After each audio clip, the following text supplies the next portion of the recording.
First up today, on this episode of the PloughCast, a look at Ernest Becker's The Denial of Death. So, a weighty topic, but it's in our nature to avoid death, and how do we transcend that? I'm Peter Momsen, the editor of Plough Quarterly.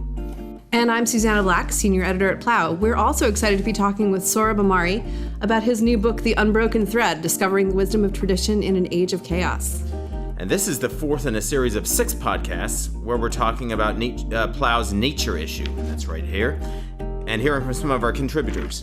And now to the conversation. So this is a topic, death, that we don't normally just do for fun. But we have this beautiful article from Kelsey Osgood, a wonderful writer down in New York City, on Ernest Becker, famous for The Denial of Death, a kind of classic. Have you ever read that book? I have not read The Denial of Death. This made me want to. Probably we should first summarize a little what Kelsey writes here. So Kelsey is a good friend. She's a convert to Orthodox Judaism. She's actually working on an amazing project about millennial women who convert to kind of hardcore religions. Can't wait for that. Yeah. And so she's obviously drawn to some of these big questions of life. And, of course, death is one of the big looming ones that, lots of people try to avoid thinking about. But after this past year of COVID, maybe a lot more people have been forced to grapple with the reality of that. And in this piece, she writes about her own experience starting as a grad student where she's taking care of a kind of terminally ill professor, right? Who's really difficult to look after. Who's not dying well. He is not dying well. Ernest Becker's seemed to be one of these God-adjacent people, although apparently, as she recounts, he converted on his own deathbed at age 49 of colon cancer. Right. His claim is that kind of everything that we do, if Freud would say that everything we do is about sex, Becker, it seems to me, is saying that everything we do in our lives essentially is attempting to distract ourselves or deal with or address our fear of death. And he goes through a couple of different he apparently spends the book kind of shredding all of the different things that we do in order to try to deal with our fear of death. And he dismisses psychoanalysis, although then he later kind of tries to say, well, maybe there's a way to tweak it. And he is critical of religion in certain ways, but he also ends up saying something like, or at least she reads him as saying, only a God can save us. Basically, yeah, this is the solution. This is kind of really the only solution to this this fear of death. And there is something incredibly appealing and important for Christians to remember, because so much of what our culture, I think that Becker is entirely spot on. And so much of what our culture does in attempting to talk about death, even in a sort of healthy way, is to do things like, well, death is a part of life, death is natural, it's nothing to be feared, embrace it. And Christianity is, Christianity's like, no, death is an enemy, we fixed it. Jesus fixed it, and we are now, I forget which of the epistles it was, but Paul says that humans have been enslaved to the fear of death, and now we're set free of that slavery. And it's it reminds me of that, there's this stupid YouTube thing where a guy's talking to his girlfriend, and she's talking about just the enormous amount of pressure she feels and this sort of pain that she's going through, and he keeps kind of trying to cut in, and she says, stop trying to solve the problem. Let me just explain my feelings and stop being so solvey. And he's like, okay, and it finally turns out that she has a nail stuck in her forehead. And he's like, I really think probably if you just took the nail out of your forehead, things would get a lot better for you and you wouldn't feel so much pain and pressure. And that's kind of the Jesus approach to the fear of death. It seems to me like he just defeats it. It's the enemy. It's dead. And she is Jewish. She's not Christian, but Kelsey herself is Jewish. She's not Christian, but she is an Orthodox Jew, and it seems pretty clear that she has a belief in personal immortality, the immortality of the soul. And it's just, you can't beat it, you can't beat actually defeating death. It's kind of the way to go. Well, and it was moving here reading many of the Orthodox Jewish prayers relating to death. We also have another fantastic piece on Plough by Attar Hadari, who's an Orthodox Jewish rabbi over in the UK, writing on the psalms that are said at funerals, and specifically about his father's funeral. And I remember reading there and being struck that this Jewish liturgy for funerals almost expresses a hope in a resurrection more strongly than many Christian funerals that I've been to, and is repeatedly expressed.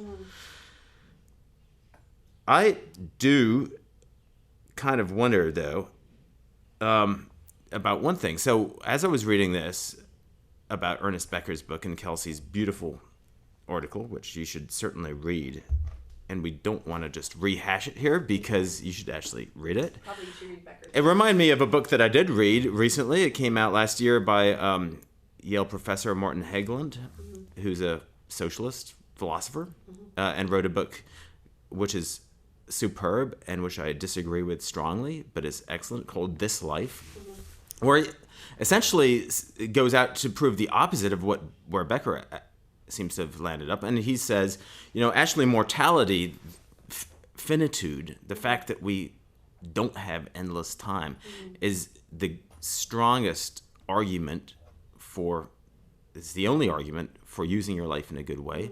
And actually any hankering after eternity hinders us from living a good life. And his book, the first half of it, is a huge argument against any type of religion, any type of belief in immortality. His argument is essentially that if we really did have endless time, there'd be no reason to do anything. There'd be no reason to do worthwhile things. There'd no reason to do good things, and life would just have become insipid.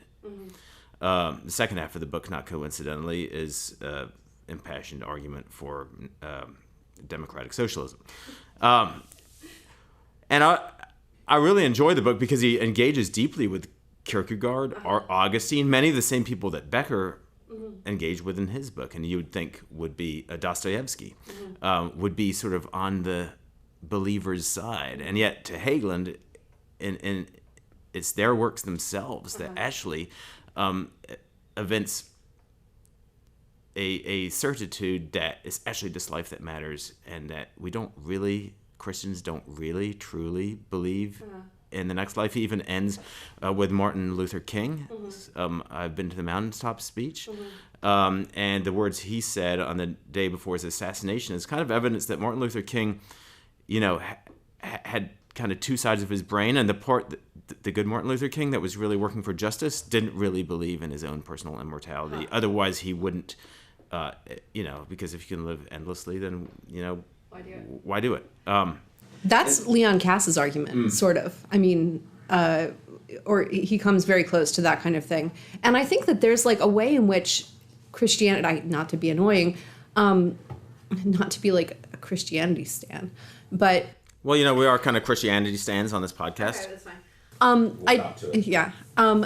There's a distinction between eternal continuation of life, or prolongation of life, which strikes me as potentially nightmarish, and Christian immortality or resurrection, basically because we don't really know what the eternal life is going to be like or is going to be. And we also believe very strongly that what we do here impacts how that is going to go down for us, in fact. So what we're doing now does matter. What we're doing now does matter massively, and in part it matters because it's going to be in some way amplified, caught up in the eternal life. As I said, I couldn't disagree more with Martin Hageland, but it's a really, really good book for Christians to read because it's a well-stated challenge. And what he elides, though, is Christianity's teaching, which he said at the beginning, and Christ's teaching that death is the enemy.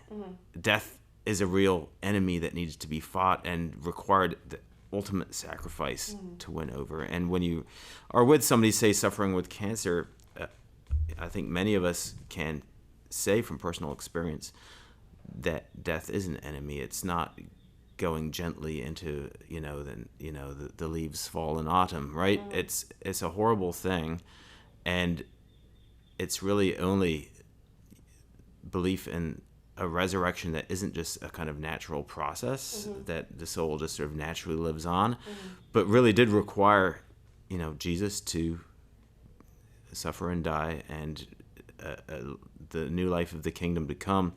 It's only in that context that belief in the resurrection kind of makes sense when you're actually with somebody who's facing the end of their life. And that's one thing I did want to talk about. So down from the level of ideas here, Susannah, I think that moderns, including modern Christians, because of what we actually do when it comes to death, the kind of rituals of death, actually play into the fear of death. Many people die in a hospital, they stay there, you call the undertaker takes the body away. There's some type of preparation of the body by professionals off somewhere.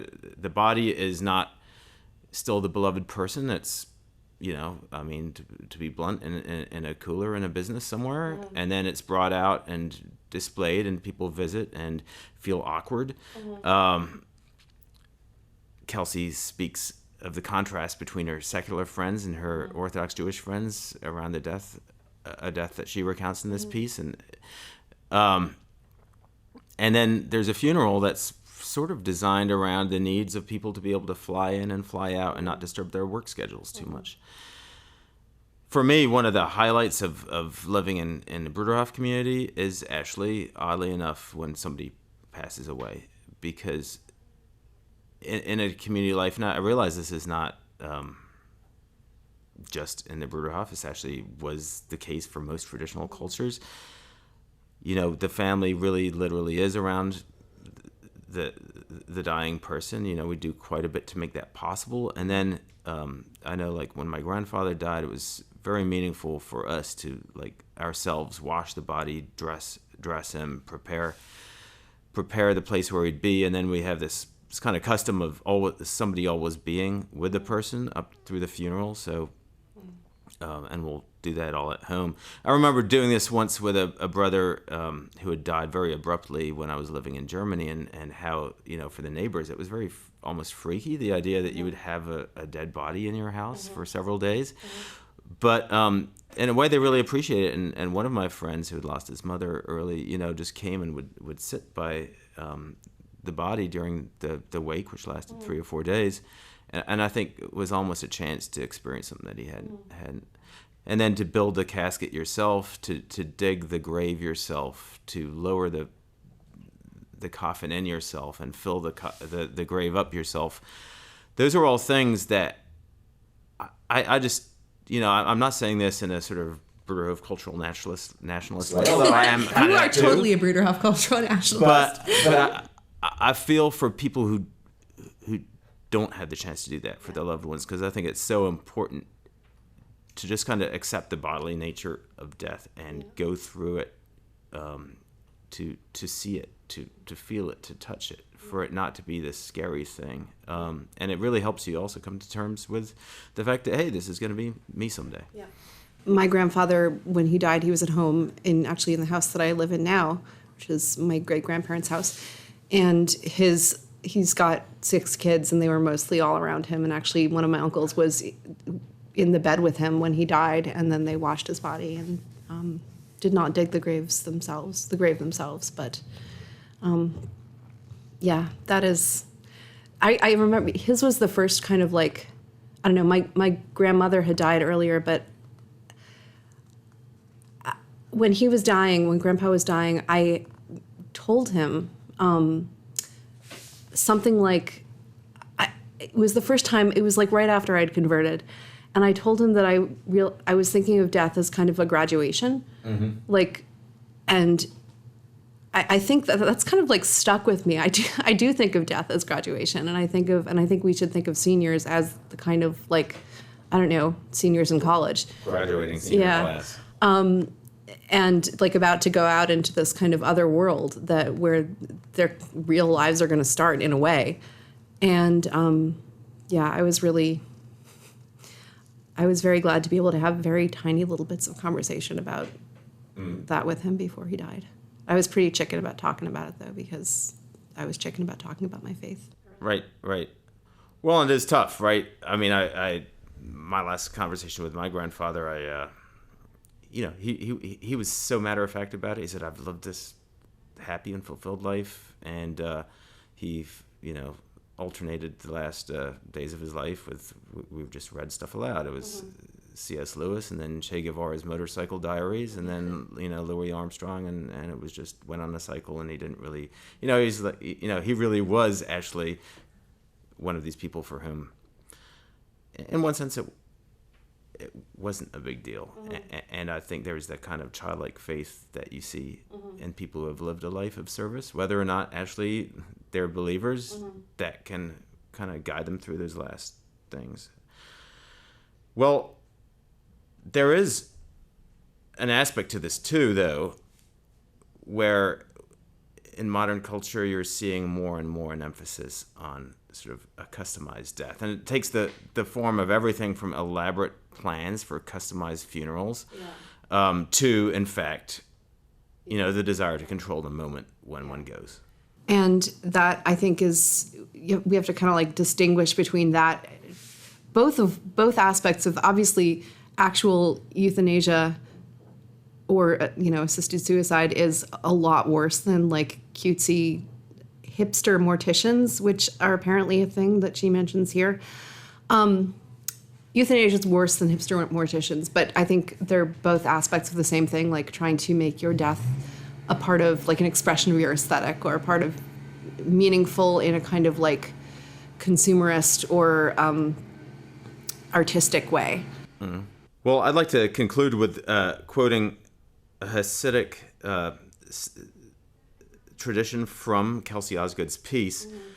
She says it's one of her favorite teachings, and it's, I think, rapidly becoming one of mine. It is said of Reb Simcha Bunem that he carried 2 slips of paper, one in each pocket. On one he wrote, "Bishvili nivra ha'olam," for my sake the world was created. On the other he wrote, "Vanohi afar vefer," apologies for the Hebrew pronunciation, "I am but dust and ashes." He would take out each slip of paper as necessary, as a reminder to himself. So on one side, "For my sake the world was created," and the other, "I am but dust and ashes." I actually bracketed that too, and she says that she got a necklace made for herself with like that engraved on each side. And I love that so much that I kind of think I might think you might copy that. I think I might copy that. So we're delighted to welcome Sohrab Ahmari, the New York Post op-ed editor, and the author of a new book. Susannah, let's see it. There it is. It is The Unbroken Thread, Discovering the Wisdom of Tradition in an Age of Chaos. And it is 12 chapters of... Is it 12 chapters? Yeah. It's 12 chapters, each of which looks at a particular figure whose life's work was an answer in some way or another to one of these gigantic questions. And you, much like the Decalogue, you divide it up into the things of God and the things of man. Sohrab, is this book sort of the Jordan Peterson book that should have been written? So I have to say, I've not done any serious engagement with Jordan Peterson's work other than watching some of his debates where he demolished various like BBC interviewers. But I will say, I mean, I think, to my publishers, it was attractive to do a book that has like 12 things in it. But I don't know why I picked the number 12. It's a good number. It's a good number. It's a number good of number. apostles, what have you. And it just, I don't know, it sounded, and I had 12 questions. I didn't have 10 questions. So then there you go. But yeah, I mean, I think, to give a frank answer, I think maybe the publisher wants to position it in the Jordan Peterson space, but I didn't think of it like that. It's a lot better than Jordan Peterson. And I'm a quasi Jordan Peterson defender, but there's a lot more in this book, and I really appreciated reading it. I also think that a lot more people will appreciate it than they even might think they would want to read the book. Yeah, you are like, you get in there with like Dworkin and Howard Thurman, and as well as obviously Augustine and C.S. Lewis and so on. And that was really well done. I thought that the selection was really well done. We should talk about tradition, because that's what it's about, right? Being guided by tradition. And there's a quote from Joseph Ratzinger in one of the early chapters, perhaps the first, speaking about how in former times people grew up surrounded by tradition and would give them a shape to their lives. And you describe, and it was really fascinating to me to hear more about what it was like for you growing up first in Iran under the Ayatollah, and then coming to the United States, appreciating the unconstrained freedoms of American culture, and then gradually growing more critical of them. What I could really relate to was the way that the birth of your son kind of changed the calculus for you on some of these things. Could you talk a little bit about that? Yeah, thank you, Peter. It's absolutely true. I mean, especially for someone from my background and my milieu, when you get married, it's not much more than it feels like, you've been dating and then you keep dating together in a house and you're playing house in a way until children come, and suddenly everything becomes more, I hate to use a cliche term, but everything does become more existential. Everything suddenly becomes more serious. You're responsible for this little creature's, life. And for me also, this strange thing happened where in my 20s, when I was starting out in journalism, doing in London and in New York, and just kind of basically being almost a paradigmatic liberal subject, just traveling around, and the world seems to be made for people like me. I never thought about death in a serious way. Suddenly, when we learned we have a child on the way, I have this sense of posterity with a capital P looming over my whole life. What am I passing on? And so,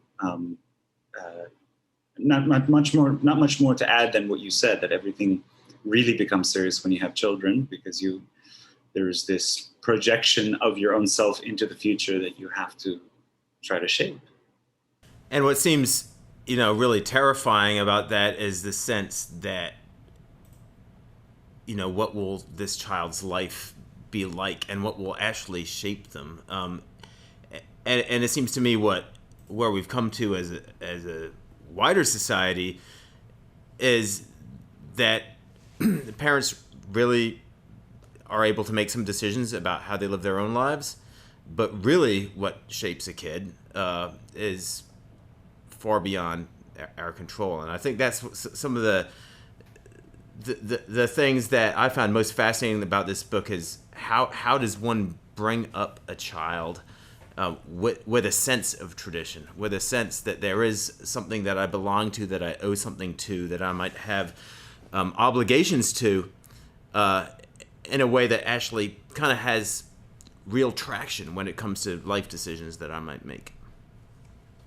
Over against a wider ambient society that tells that child, him or her, you really, there are no obligations that you should even worry about that you don't consciously accept.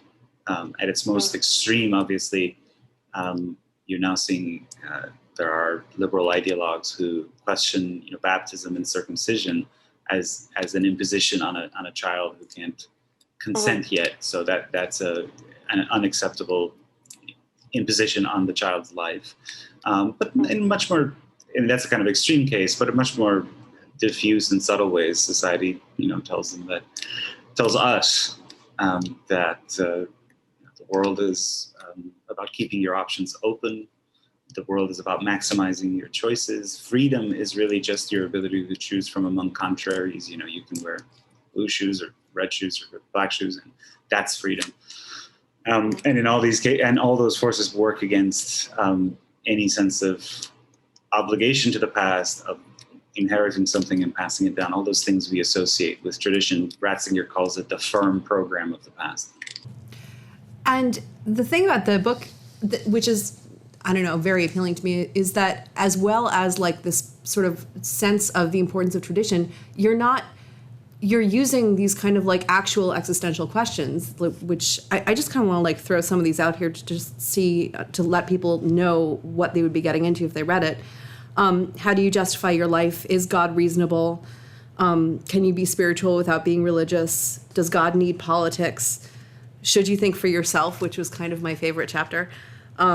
What is freedom for? What do you owe your body? Like, you're not like, the cool thing about the structure is that you're not just presenting a set of answers without searching. And you're presenting these people as searchers who have come to, in every case, virtually accept some form of traditional wisdom, but not as a kind of like arbitrary thing, as the end of a process which was intelligent and responsible. And even the chapter on Should You Think for Yourself, which was about Newman, showed Newman's kind of like final, getting to the idea of the assent of the will and the assent of the intellect to authority through a kind of intense questioning and without being bullied or bullying himself into it. This is a genuine free and yet a free acceptance of constraint in a way that increases your freedom. So yeah, I will just say very briefly that someone else pointed this out, and I don't think if I consciously made the choice, but it worked out that way and worked out in a way that I'm very proud of and I like about the book, that except for a few, someone like Thomas Aquinas is so at home in Christendom, in the Latin West as it existed in his time. And, obviously there are various forces that trouble him and to which he responds with the Summa and so forth. But except for him, all the other characters are searchers, are not at home in some ways. Andrea Dworkin, obviously, kind of very much alienated from her own time, even from the feminist movement, let alone wider American society. John Henry Newman, obviously rebelling against Victorian Anglican trends and very much becoming an outcast after his famous conversion. Alexander Solzhenitsyn, obviously exiled, not fitting into communist order, but also then coming to the West and finding himself reviled once he starts criticizing the West, he's reviled as a reactionary and a theocrat and a mystic. So I did not really consciously set out to make it so, but it's nice because in a way that speaks to our condition and suggests that the search for good and true traditions is always fraught, is always arduous, and we can put ourselves in the shoes of these figures rather than just sort of like tradition with a capital T, stable, untroubled, so to speak, unproblematic. And that's what I appreciated so much about the book too. It wasn't a series of sort of propositions from tradition to be applied to hot button issues, but it really was a truth-seeking book. I mean, I'd love to hear, Sohrab, your thoughts on, this word tradition. I mean, obviously there's an etymological meaning of handing down, but from a Catholic perspective, and there is a tradition, tradition as you use it in this book is a broader concept. Yeah, I'd love to address that complex of things that you raised right there, Peter. So I'm a Catholic, and that means that I revere, I try to bring my own life into coherence with something called tradition with a capital T, which is an authority, one of the sources of authority in the Catholic Church, alongside Scripture and the living kind of papal magisterium. And some of that capital T tradition is reflected in this book. There are emblematically Catholic figures, patristic figures in the book, but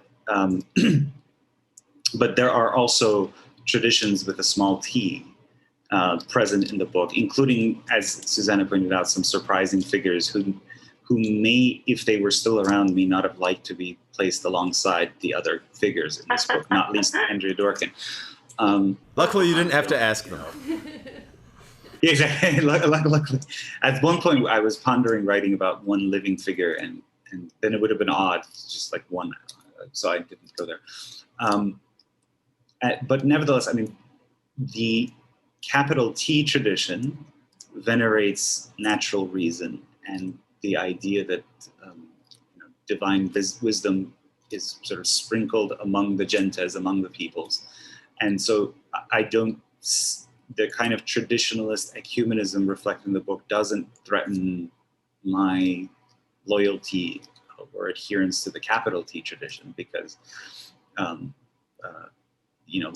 what a Jewish philosopher like Hans Jonas, his critique of Gnosticism, his discovery and then critique of Gnosticism, and through a critique of Gnosticism, then a critique of various modern trends, jibes with the capital T tradition. So I do have that as a kind of standard against which to judge traditions, and that means that I'm not bound to in this project respect any tradition merely because it was what handed down, because there were things that were handed down whether in pagan society or the American South in the Jim Crow era, what have you. There were things handed down that were bad, that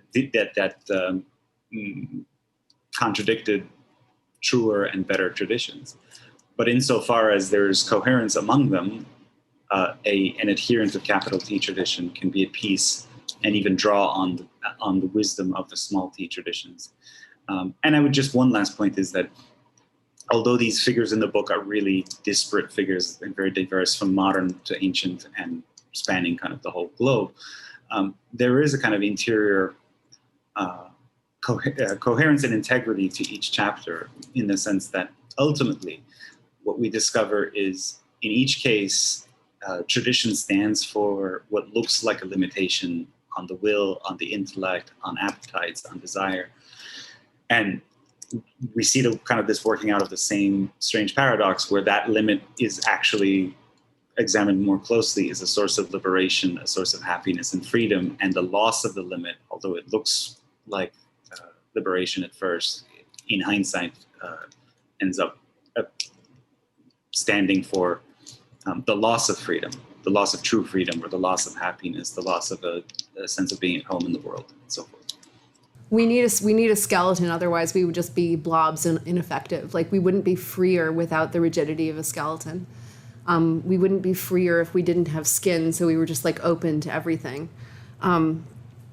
Yeah, and even the thing that really kind of turned my brain inside out the most in the book was the discussion in the Newman chapter of the idea of authority and conscience as not being at odds with each other, which obviously it's one of these things where like you know it, and then you follow the idea again and you kind of see it again for the first time, and that was one of those really good reading experiences. Just the idea that like we have this narrative of the independent conscience standing up against authority, and that is obviously very good, and you give examples of when that has been the case, Schindler, etc. But normatively, and in the way that it kind of ought to work and often does work, authority informs conscience, and authority and conscience are allies. And that seems to me to be like almost that is the through line, it seems to me, of the whole book almost. Or authority and freedom, even. Freedom properly understood. Yeah, I mean, so this comes, I should just set the context, this comes in the context of the famous Gladstone-Newman debate in Britain in the 19th century, where after the First Vatican Council made its declarations, including the Declaration of Papal Infallibility, Gladstone, the kind of emblematic liberal of the 19th century, said, well, that's tantamount to a kind of moral murder of Catholics. They can no longer exercise their consciences on whatever moral dilemmas comes their way, but their consciences are hostage to a bishop in Rome. And Newman, the famous convert to Catholicism, issues this counterblast in the form of a letter to the Duke of Norfolk. And there are many arguments in it, but the central strand is, and it's a kind of mind-blowing, you're right, and he does it so elegantly, and I try to restage the argument in much kind of briefer fashion, that rightly understood, conscience and authority are the same thing under different aspects. That the true conscience is only a conscience insofar as it reflects the dictates of a moral law, natural law, divine law, and insofar as any authority is a true authority, it's a support to the conscience. And so the two aren't, as we often assume, opposed to each other. And if you treat conscience as authority's enemy, then various sacrifices of people who really stood for the freedom of conscience become illegible to us, right? So if Oskar Schindler's sacrifice didn't reflect the dictates of some authority, some kind of larger objective moral order, then his sacrifice also kind of rested on nothing. And therefore, when the Pope, insofar as the Pope is issuing infallibly binding diktats on the conscience of Catholics, if he is not ultimately vindicating their consciences in doing so, perhaps over against their own desires of what they want to think, then he's undercutting his own authority, and and then that really would be tantamount to moral murder. But Newman carefully shows that that's not ever what the popes have done. So yeah, I mean, I'm very proud of that chapter, and it's also helped me. I mean, I think in writing it out, it's helped me navigate various things, including there's a reason why I don't get into certain kind of ecclesiastical debates that are so roiled the kind of Catholic sphere in the Anglophone world, like the Pope did this. I steer clear of those, in part having worked through these questions in the writing of that chapter. If your first instinct when Pope Francis says something is to get irritated about it because like there's something going on there. There's something wrong, and that's precisely what Newman says. If your first instinct is to say, I'm going to disagree with this because someone is exercising authority over me, and I'm worried about my own conscience, you've misunderstood what the conscience is. I also found the material on Newman fascinating. So from an Anabaptist perspective, obviously, it's an interesting point. Although, of course, I think common to anyone living in a real Christian community where one is part of a body, one recognizes one is part of the body of Christ, and that means that one's conscience, while important, isn't the only thing that matters. And there is authority in Anabaptism, obviously. I mean, there certainly is. Some higher structures. Because the church is not just a club. It's not just an association of people who vote on what this club should do, right? It's the body of Christ, who is the king, and to whom one owes allegiance. And in the end of the day, at least in Anabaptist theory, although, of course, the reality often falls short in human life, it ought to be the Holy Spirit who guides us in what we do, and it's really a little bit irrelevant what my personal opinion of the matter may be, much less my preferences. I do think, though, that there's one aspect to sort of the radical Reformation approach to this that is worth getting into a little bit, and that is what happens when you have a bad tradition, right?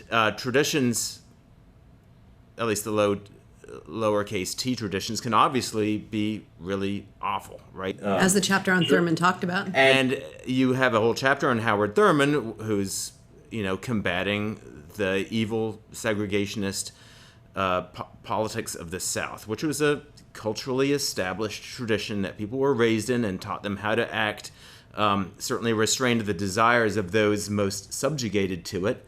And so...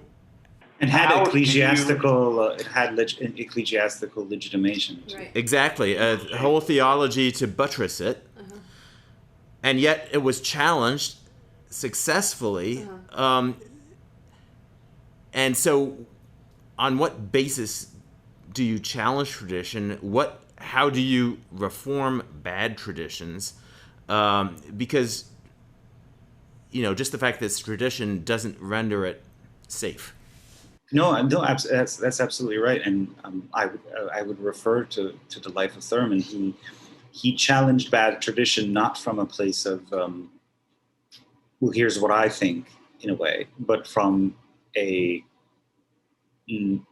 deeper engagement and a more astute engagement with the gospel, with what's been handed down by the apostles. And specifically, obviously he focused on the biography of our Lord, basically noting that in every way Jesus was an outsider, that he was a Jew, which meant that he was part of a kind of relatively small political community that at the time was enmeshed in, but also kind of threatened by Greco-Roman power, that he was a poor Jew. I mean, there's notable things about the fact that, that he's born in a manger, that when his mother fulfills the kind of Levitical obligation to do the offering for the firstborn, she uses 2 turtle doves, which is what Leviticus sets aside for women who can't, afford. But at any rate, it suggests that Mary was a woman of modest means. And all these biographical facts tell us that, as Thurman put it, that the religion of Jesus really means something as a social and political force, insofar as it speaks to the condition of, as he put it, people with their backs against the wall at any given point in history. And at that time, and in many ways still today, that meant African Americans in American society. So to me, that's a much sounder way to reform tradition than to reject tradition, which I think then leaves you vulnerable.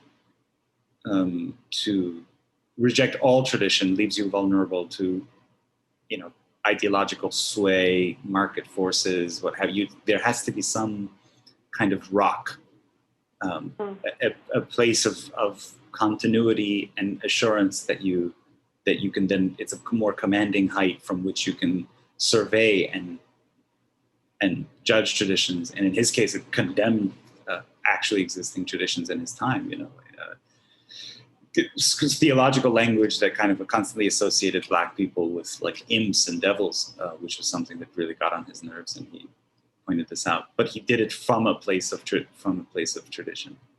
As did too, actually, Abraham Joshua Heschel, who is another chapter in the book, because there is a way of understanding, fascism as a replacement religion that's a sort of spawn of that liberal way of thinking. It's a sort of like free-floating traditionalism almost. And so, I mean, the opposition to that kind of free-floating traditionalism, it seems to me, is a better tradition. and I would say some neo-pagan impulses, which by the way, I detect in some kind of Twitter subspheres of the right, where it's bad. It's unreasonable paganism. It's not the classical tradition that's so beautifully blended with the church's teaching, but kind of strength paganism. And I think you could detect that in fascism as well. I'm not sure where we're going with that, other than just the kind of side observation. Circling back to the Aquinas chapter, I mean, Aquinas did not, although Aristotle came down with the force of tradition, Aquinas did not accept Aristotle uncritically. That's a really good point. That's a beautiful place for me to try to bolster my answer to Peter's question. Joseph Pieper has that wonderful little book on St. Thomas, and he says that unlike the kind of Aristotle fetishizing rationalists of his time, the Latin Averroists, he actually was he was like, well, the philosopher is right about some things, but here's where I disagree, and here's why. And Pieper says the reason Thomas could approach Averroes and Aristotle and Avicenna and all his other kind of interlocutors in this cool-headed way, where he approaches each one where there's disagreements, he lays them out, but doesn't worship any of them. It's sort of, and today, you can be a Christian and you can respectfully read a Marx, you can respectfully read a Heidegger the same way, is precisely because there's one authority, one tradition to which he has such absolute fidelity that it gives him the confidence where he doesn't need to be in awe of Aristotle, but he doesn't also need to be closed off. Yeah, or in a kind of defensive way, which was the approach of the kind of anti-Aristotelians, or we could even say anti-philosophy types of in the medieval era. Right. It's kind of security that comes with being bound to. Yeah. Mm-hmm. So obviously your hope in writing this book is to encourage people to acknowledge tradition, to not buck against it. But you have a son. I have young kids. Is there hope for that, pragmatically, realistically? How does a family actually do that? Have you kind of thought how this becomes more than just one other lifestyle choice? Hey, I'm a kind of tradition-minded guy. This is my flavor. This is my personal brand. To where this actually has hands and feet, because it seems that would need some type of community to make it happen. It can't be an individual decision for tradition. That's absolutely right. So that the book is a kind of invitation to tradition. I think that some of the books, friendly critics, but they pointed out that it's very clear that it's written by a Manhattanite and it's addressed to, in a way, persuadable liberals or persuadable urbane kind of people who might just be predisposed against tradition, and they might encounter this and not agree with everything, but be like, there's something there. Maybe I'll look into this a little bit more. And that's all the book tries to achieve. But beyond that, I'm kind of resolutely against the idea that you can do this on your own, and that it's just it's like, well, we're gonna. Our family is going to be like this. It has to be a collective endeavor, and it has to be, therefore, a political endeavor. And if I were to step beyond the Unbroken Thread and the book and maybe think about what my next step will be intellectually, it's so much of the forces that make it hard for people to live ordinary, decent sort of lives, virtuous lives, lives that where tradition has a coherent place and isn't just a lifestyle choice. So much of the forces that work against that are economic forces. It has to do with the material substrate of society, and so that's why I'm very actually allergic to a kind of moralism or traditionalism that just offers nothing but kind of exhortation, like we should all just go to church and get married, and without paying attention to how. Most notably, the way we organize our economy, especially for kind of downscale workers, working class people, makes it very difficult for them to do that. And so, people in my social economic class might pick up traditionalism as one more lifestyle, and we're economically enabled to do that. But that doesn't change a political community, and the injustice, frankly, should gnaw at the people who just think of it as a lifestyle choice, because for many it isn't. So.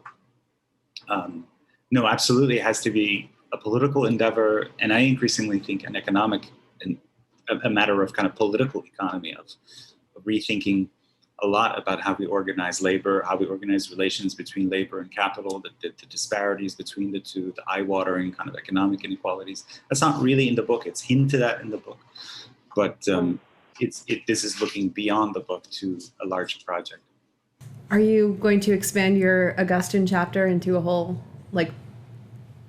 neo-Augustinian political? Not the Augustine chapter, but I'm kicking around another book project, and basically I'll give it a preview, which makes this podcast worthwhile for listeners. So it's not just if they listen to another podcast about the Unbroken Thread, here's a little kind of bonus. But I just feel like I want to write a book about how we're living in a dystopia, and it in many ways resembles.